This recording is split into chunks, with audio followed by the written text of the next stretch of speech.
Hello everyone, DonTheCrown here, and today I want to talk about the new Torchlight season that's coming up in a couple of days from now. It's about 11 days from now, and I'm very excited. Torchlight Infinite is one of these ARPGs that I think gets kind of a bit of a bad rap, but it is absolutely incredibly fun and is very fast and fluid, has a lot of good stuff, and they are only making it better this season than it was before. So I just want to kind of go through a whole bunch of different points of different stuff that they're covering in the new season here. It's almost like a new expansion, basically, with how much stuff that they're kind of reworking and redoing.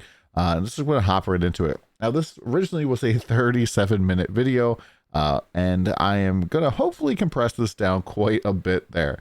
The very first thing is they are going to make it so that all of the heroes, except for the brand new hero, are going to be available to play for free without having to spend any money. I don't know if this means that you're going to have to unlock these by doing some stuff in the game, maybe with the first character, but it does seem like you'll be able to go and play any of the characters on the roster. And so if there's any one of them that you're kind of interested in, and if this thing is maybe successful and like people are playing a whole bunch of different characters, maybe this will just be the new standard where you're able to play everything but the brand new character. You might have to pay to unlock that. And I think this is just really great. There's a lot of different classes and characters that people just haven't been able to check out. I mean, I personally haven't even played everything, even though last season with the Battle Pass, we could play whatever we want. I just still haven't checked out all of the different classes. This is really just going to crack open a whole lot of different builds for people to check out. The next thing that I think is also really cool is that the Battle Pass used to have a system where like it would unlock a whole bunch of quests based off of like what the actual real life time was. So like week 1 would have a whole bunch of quests, week 2, week 3, week 4, week 5, week 6, week 7, and sometimes completing the battle pass would actually take quite a bit of time, and it would be pretty difficult to like unlock everything with it, which was pretty annoying, especially because like typically by the time I was kind of done with the season, I would still need a couple of more weeks of doing stuff in order to complete the pass. And so I would tend to try to come back on the last week and do a whole bunch of stuff. And that's just all gone now. Now you're just gonna be able to basically blast through everything if you really want to and just get all the rewards from the battle pass pretty quickly, which I think is pretty cool. Next up, the new seasonal mechanic thing here. It kind of reminds me a little bit of what I saw of the Mirror of Calandria season for PoE, although I never played that season. But it seems like you're going to be able to kind of like build up your own little like map event thing here, where you add tiles and stuff like that, and potentially level up these tiles, and then kind of like run this map. It's also kind of like a cross between, I guess, the Eterna, like kind of like map thing, and also kind of Mistvale a little bit. But once you fill these all up, you can go and actually go and run these like as a normal like map sort of thing. It is a procedurally generated map, so it's not something that is pre-made or anything. And supposedly this is going to give you quite a bit of loot. Now, one of the things I'm really excited about this season is new skill updates. So they have a whole bunch of different skills in Torchlight, and some of them are really awesome. Some of them are like maybe a little bit underused, and they've gone through and done a massive pass over all of their skills to add new support gem type of things that change how abilities work. And so we can see here one skill, whereas the baseline here, we get the stop and shoot. And now you can also use rapid advance, which makes it a channeling skill, and you're spinning to win, shooting all over the place, which I just think is absolutely tremendously great.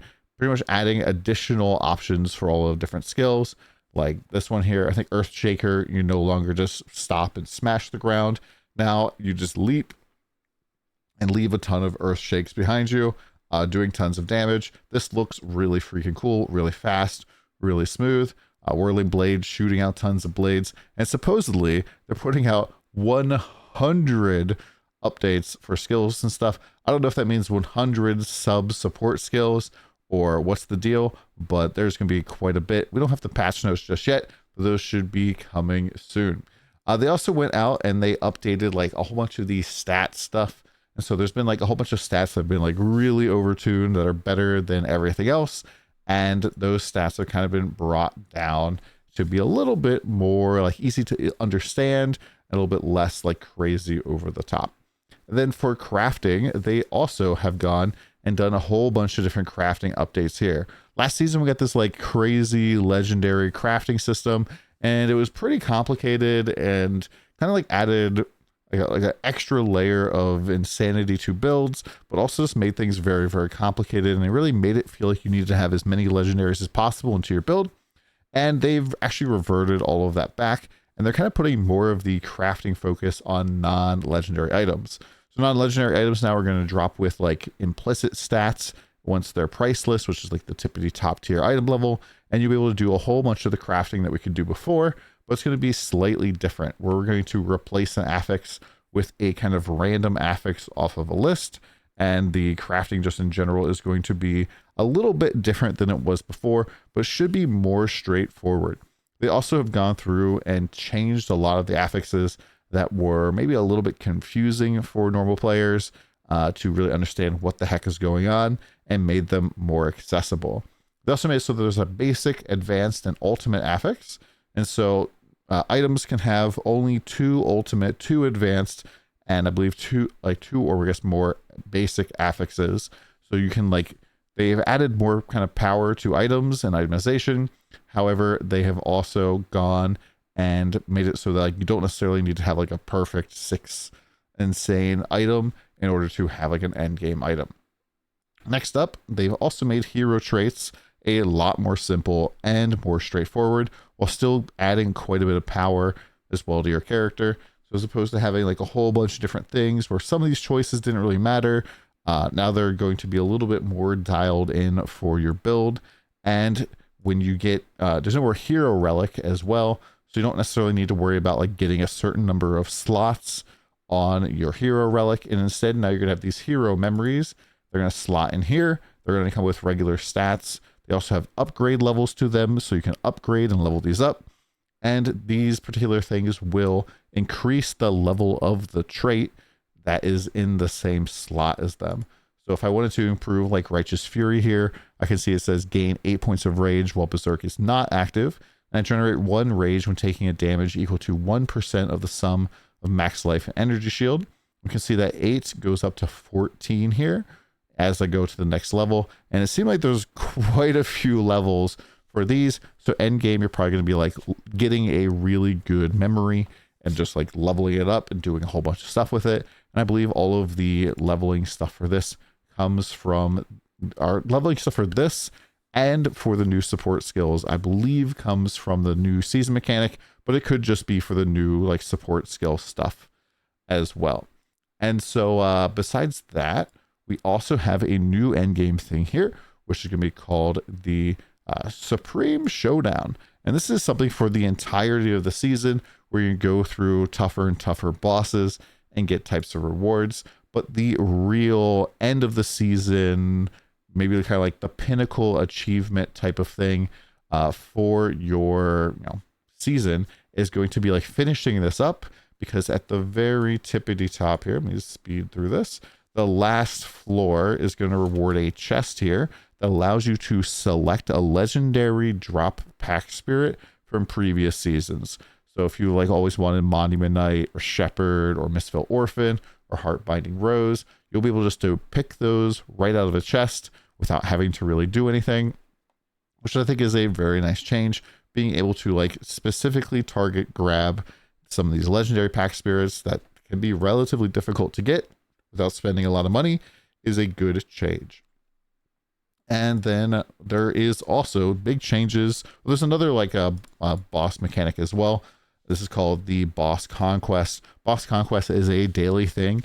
We're going to challenge against this big bad boy and try to do as much damage as you possibly can while surviving as much as you possibly can in a time limit. And you're going to receive increasing rewards here the more and more damage you do. Kind of the more ranks you push through here, the more total like score you're going to get at the end here.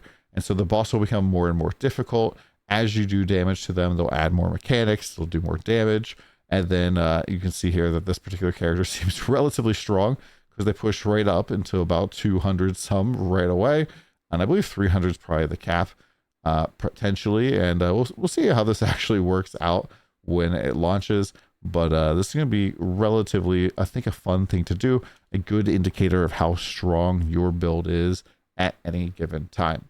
They've also gone through and improved the endgame. Endgame of mapping and kind of going through the time arcs last season was maybe not all that appealing. There wasn't really too much reason to push very deep, and so they reworked and removed time mark 8.3, 8.4, and they added profound time mark 8, and they've re-added in deep space. Both of these are going to provide quite a bit of additional challenge, but a lot of additional drop quantity, which is really quite nice. It's always nice when the hardest content in the game provides very solid rewards, and that's kind of like where the direction it seems to be going. If we skip forward here a little bit, we can see that like the baseline, you have additional like 10% drop quantity, you're unlocking a little bit of compass slots, and then here at profound time arc 8, we're getting over 100% drop quantity, gives us more compass slots. It also allows you to start dropping the deep space beacons. So you're really probably going to end up farming a lot of profound time arc 8, maybe either running those deep space beacons or selling them to other players if you don't necessarily have the power to do that. But I'm feeling that running profound time arc 8 is going to be a great way to generate FE this particular season. You will still be able to go and do the mechanic from last season, the Clockwork Ballet. They did some improvements on this as well. I know I was a big fan of all of the extra loot that this season was giving, and that's not going away at all. They've added 2 different tracks here on the void chart where you can kind of focus on clearing as fast as possible or clearing a little bit slower. So either way, either strategy is going to work out pretty well for you. And then in general, they've just improved the void chart in general, made it so like especially the legendary tree is a little bit more appealing than it was before. And they've just added a whole ton of stuff in here as well, including like some new options for like the ultimate skill tree, and they've improved chaos cards. So chaos cards are like the thing, or confusion cards. The cards that you pick when you're going through the map here, and you are like, basically picking like, oh, this particular, after 4 stages, you're going to get this reward. That was kind of boring. And so what they did is they changed it so that these confusion cards are active right away. And it's like for the next 4 stages, you're going to get a bonus instead.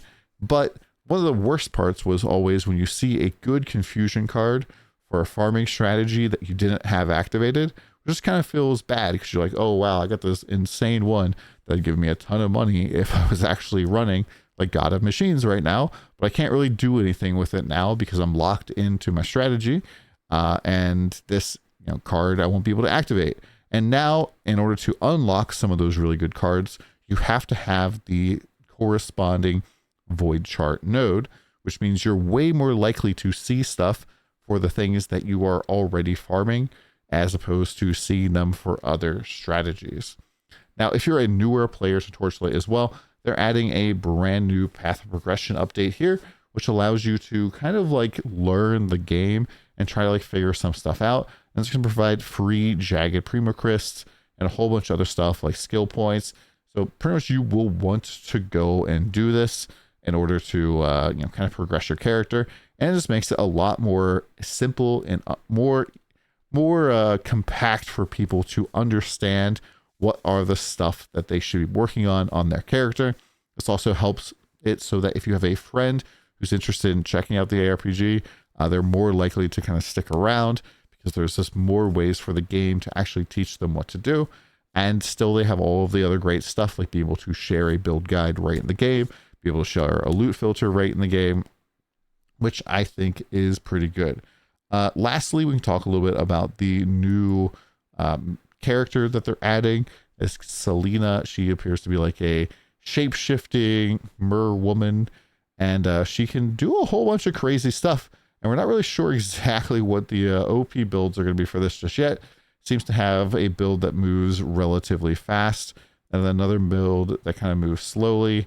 Not really sure exactly what's going to be going crazy with this, except for it appears that she can make it so that channeling skills are skills that now like she can run while they're active.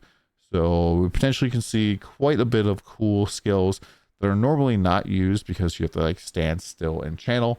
And instead, Celine's just going to be able to cruise around as if she's swimming through the map. But that's pretty much it for Torchlight Infinite. Pretty excited. This is going to come out on October 24th. The patch notes and all that stuff should be coming shortly. We'll try to keep more update about what the actual time is. Hop on my Discord. I'll have an event in the events section for when the actual launch is. But definitely keep your eye out for this. Torchlight, like I said, is one of my favorite ARPGs that I think kind of gets a little bit of the short stick because some of its monetization is very different than a normal ARPG, and some of it definitely has a little bit of a pay-to-win vibe to it. But generally, you don't really need to pay any money to really play the game, especially now that you can unlock all of the heroes. It's definitely a lot more reasonable, and it's a game that I highly recommend because the crafting and just the zoomy feeling of the game is always so good. And hopefully that's something that they continue to work on and improve. And I hope to see you in there. Let me know what you guys think in the comments down below. Check you next time.